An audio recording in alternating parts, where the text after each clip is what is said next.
One of the most annoying bugs in iOS 18 is that when you try to delete an app, it doesn't actually delete.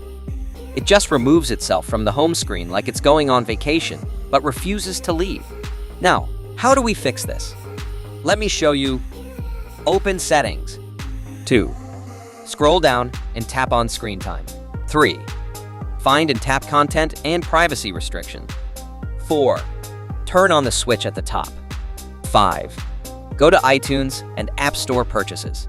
6. Now, check the second option, Deleting Apps.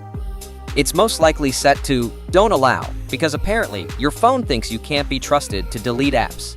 Switch it to Allow, and boom, you're back in control. Problem solved. You're welcome.